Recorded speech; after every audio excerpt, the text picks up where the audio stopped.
ጤና ይስጥልኝ አድማጮች አርዕስተ ዜናው ነው። የትግራይ ተዋጊዎች ስልታዊ ከተማ የሆነችው ደሴን መያዛቸውን የህወሓት ቃል አቀባይ ጌታቸው ረዳ ዛሬ ለሮይተርስ ዜና ምንጭ አስታወቁ። የኢትዮጵያ መንግስት በበኩሉ ወሬው የሐሰት ፕሮፓጋንዳ ነው በማለት አስተባብሎ ደሴና አካባቢዋ አሁንም በጸጥታ ኃይላችን ስር ነው ሲል የመንግስት ኮሚኒኬሽን አገልግሎት አስታውቋል።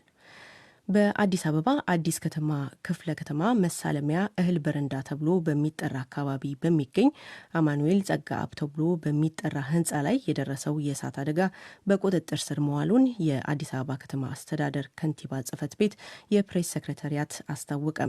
የአደጋው መንስኤና ጉዳት ግን ገና ይፋ አልሆነም። ባለፈው ሰኞ በሱዳን የተካሄደውን ወታደራዊ መፈንቅለ መንግስት በመቃወም በመቶ ሺህ የሚቆጠሩ ሱዳናውያን ዛሬ አደባባይ ወጡ። 2 ሰዎች ደግሞ በጸጥታ ኃይሎች በጥይት ተገድለዋል። በኢንዱስትሪ የበለጸጉት ሀገራትና መሪዎች ለ2 ቀናት የሚያካሂዱትን የቡድን 20 ጉባኤ ዛሬ ሮም ከተማ ላይ ጀመሩ። ዜናው በዝርዝር የትግራይ ተዋጊዎች ስልታዊ ከተማ የሆነውን ደሴን መያዛቸውን የህወሓት ቃል አቀባይ ጌታቸው ረዳ ዛሬ ለሮይተርስ ዜና ምንጭ አስታወቁ። ጌታቸው ረዳን በሳተላይት ስልክ እንዳነጋገራቸው የገለጸው ሮይተርስ የኢትዮጵያ ጦር ደሴን እየለቀቀ ወደ ኮምቦልቻ ከተማ ማቅናቱን ቃል አቀባዩ እንደገለጹለት ዘግቧል። ከዚህም ሌላ ጌታቸው ረዳ በርካታ የኢትዮጵያ ወታደሮች መማረካቸውን ገልጸዋል። የኢትዮጵያ መንግስት በበኩሉ የትግራይ ኃይሎች ደሴን ከተማን ሙሉ በሙሉ በቁጥጥር ስር አውለናል ያለውን ውድቅ በማድረግ ደሴና በአቅራቢያው ያሉ አካባቢዎች አሁንም በመንግስት ወታደሮች ስር ናቸው ማለቱን የፈረንሳይ ዜና ምንጭ አዣንስ ፍራንስ ዘግቧል። 2 የደሴ ነዋሪዎችን ዋቢ አድርጎ የዘገበው ሮይተርስ ደግሞ የዓይን እማኞች የመንግስት ወታደሮች ወደ ኮምቦልቻ መስመር ሲያቀኑ መመልከታቸውን፣ የትግራይ ተዋጊዎች ከተማ ውስጥ አሉ መባሉን መስማታቸውን፣ ነገር ግን እንዳላዩዋቸው ተናግረዋል። ከዚህም ሌላ በከተማዋ ከአርብ ዕለት አንስቶ የኤሌክትሪክ አገልግሎት መቋረጡን የከተማዋ ነዋሪዎች ተናግረዋል። ዛሬ ጠዋት በወቅታዊ ጉዳዮች ዙሪያ መግለጫ የሰጡት የመንግስት ኮሚኒኬሽን አገልግሎት ሚኒስትር ዶክተር ለገሰ ቱሉ ህወሓት ሰሞኑን ከፍተኛ ጥቃት መሰንዘሩን፣ ነገር ግን የጸጥታ ኃይሉ በሚፈጽመው የተቀናጀ ማጥቃት ድል እየተቀናጀ ነው ብለዋል። ደሴ አቅራቢያ በሚገኘው ቦሩ ሜዳም ውጊያ እየተካሄደ መሆኑን ለጋዜጠኞች ገልጸዋል። አክለውም ከፍተኛ የመንጋ ኃይል በማሰለፍ ከፍተኛ ጥቃት ሰንዝሯል። ይሄን ጥቃት ለመመከት መላው የጸጥታ መዋቅራችን እጅግ በተናበበና በተቀናጀ መልኩ በወሰዱት አፋጣኝ እርምጃ ይሄ መንጋ ኃይል አሰፍስፎ የመጣበትን ዓላማ ሳያሳካ ቀርቷል። የመንግስት ኮሚኒኬሽን አገልግሎት ጠዋት ላይ ከሰጠው ጋዜጣዊ መግለጫ በኋላ ከሰዓት በጽሁፍ የኢትዮጵያ መከላከያ ሰራዊት በተለይ ደሴን ለመያዝ አሰፍስፎ የመጣውን ወራሪ ኃይል በመመከት አኩሪ ገድልን እየፈጸመ ይገኛል ብሏል። ከዚህም ሌላ ደሴን ለመያዝ በኩታበር፣ ቦሩ፣ ስላሴና በሐይቅ መስመር መሞከሩንና የመከላከያው ሰራዊት መመከቱን አስታውቋል። የደሴ ከተማ ከመዲናይቱ አዲስ አበባ በ385 ኪሎ ሜትር ርቀት ላይ ትገኛለች። በአዲስ አበባ አዲስ ከተማ ክፍለ ከተማ መሳለሚያ እህል በረንዳ ተብሎ በሚጠራ አካባቢ የሚገኝና አማኑኤል ጸጋአብ ተብሎ የሚጠራ ህንፃ ላይ የእሳት አደጋ መድረሱን የአዲስ አበባ ከተማ አስተዳደር ከንቲባ ጽሕፈት ቤት የፕሬስ ሴክሬታሪያት አስታወቀ። ቃጠሎ የደረሰው ዛሬ ከሰዓት በኋላ ሲሆን ይህም በቁጥጥር ስር መዋሉ ተገልጿል።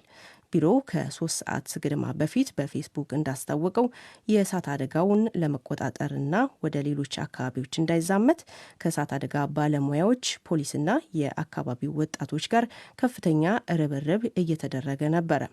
ከመረጃው ጋር ተያይዘው የተለጠፉት ፎቶዎች ላይ የህንፃው የመጨረሻው ፎቅ ውስጥ የእሳት ነበልባልና ከፍተኛ የቃጠሎ ጭስ ሲወጣም ይታይ ነበረ። የፕሬስ ሴክሬታሪያት ቢሮ የእሳት አደጋው መንስኤ በንብረት ላይ የደረሰውን ጉዳትና ተያያዥ ጉዳዮች በቀጣይ የምንገልጽ ይሆናል ብሏል። ባለፈው ሰኞ በሱዳን የተካሄደውን ወታደራዊ መፈንቅለ መንግስት በመቃወም በመቶ ሺህ የሚቆጠሩ ሱዳናውያን ዛሬ አደባባይ ወጡ። የዲሞክራሲ ተሟጋች ቡድኖች በመላ ሀገሪቱ እንዲካሄድ ለዛሬ የጠሩት ታላቅ ሰላማዊ ሰልፍ የጀመረው ኦምዱርማን በተባለች ከተማ ሲሆን መዲና ካርቱም ያሉ ሰልፈኞችም ወዲያው ሰልፉን በመከተል የሲቪል አስተዳደሩ ወደ ቦታው እንዲመለስ ጠይቀዋል። ምስራቅ ካርቱም ውስጥ ሰልፈኞች የመኪና ጎማ በእሳት እያቃጠሉ ተቃውሟቸውን መግለጻቸውን የፈረንሳይ ዜና ምንጭ አዣንስ ፍራንስ ዘግቧል። የሱዳን የሐኪሞች ህብረት ዛሬ ከሰዓት በኋላ እንዳስታወቀው ደግሞ ኦምዱርማን ከተማ ውስጥ 2 ሰዎች በጸጥታ ኃይሎች በጥይት ተገድለዋል። ታላቁ ሰላማዊ ሰልፍ ከመጀመሩ ጥቂት ሰዓታት አስቀድሞ የሱዳን ወታደራዊ አመራር ዳግም በርካታ አምባሳደሮችን ከስልጣን እንዲነሱ አዟል።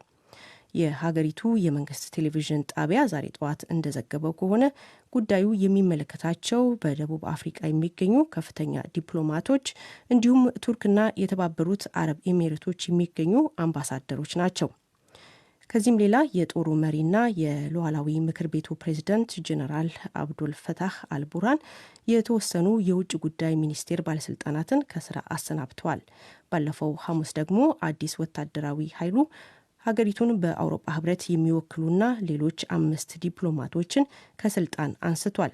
የአፍሪካ ህብረት በሀገሪቱ በሲቪል የሚመራ መንግስት መልሶ እስኪደራጅ ድረስ ሱዳንን ከአባልነት አግዷታል። አድማጮች የምትከታተሉት ከዶይቼ ቬለ ዲ.ደብሊው የሚተላለፈውን የዓለም ዜና ነው። የሩሲያው ፕሬዝዳንት ቭላዲሚር ፑቲን የቡድን 20 ሀገራት የኮቪድ-19 ክትባቶችን በሚመለከት የጋራ መግባባቱን እንዲያፋጥኑ ጥሪ ያቀረቡ። ፑቲን ይህን ያሉት ዛሬ በይፋ ሮም ላይ በጀመረው የቡድን 20 ጉባኤ ላይ በቪዲዮ ባደረጉት ንግግር ነው። የዓለም ጤና ድርጅትም ክትባቶችን በማስደቅ ውሳኔዎች ላይ ፈጣን ይሁን ሲሉ ፑቲን አሳስበዋል። በኢንዱስትሪ የበለጸጉት ሀገራትና መሪዎች ለ2 ቀናት በሚዘልቀው ጉባኤ ለመካፈል አብዛኞቹ መሪዎች ወደ ሮም ተጉዘዋል።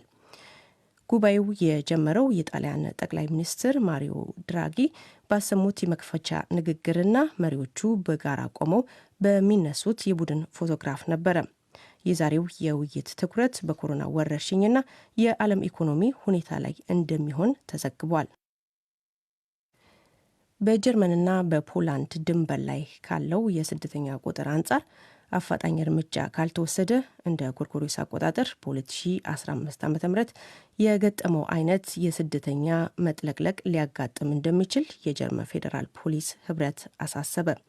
በየቀኑ 1000 የሚሆኑ ስደተኞች ወደ ድንበር የሚገቡበት ሁኔታ በቁም ነገር መታየት አለበት ሲሉ የህብረቱ ሊቀመንበር ሄኮ ቴጋትስ አስጠንቅቀዋል። ከዚህም ሌላ ሊቀመንበሩ ለሀገር ውስጥ ሚኒስትር ሆረስት ዜሆፈር ከ14 ቀናት በፊት ለላኩት ደብዳቤ ምላሽ እንዳላገኙ በመግለጽ የጀርመን መንግስት ቸልተኝነት ኃላፊነት የጎደለው ነው ሲሉ ይተቻሉ።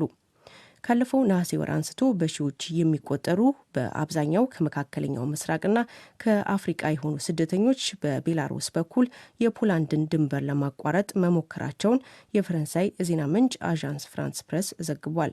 ፖላንድ ባለፉት ጥቂት ሳምንታት በሺዎች የሚቆጠሩ ወታደሮችን ከቤላሩስ ጋር ወደሚያዋስናት ድንበር አሰማርታና የሽቦ አጥር ዘርግታ ትገኛለች። ከዚህም ሌላ በድንበር አካባቢ የአስቸኳይ ጊዜ አዋጅ ታውጇል።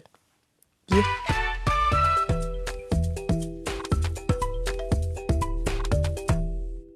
ዶይቼ ቬለ ዲ.ደብሊው ነው። አድማጮች አርዕስተ ዜናው በድጋሚ ነው።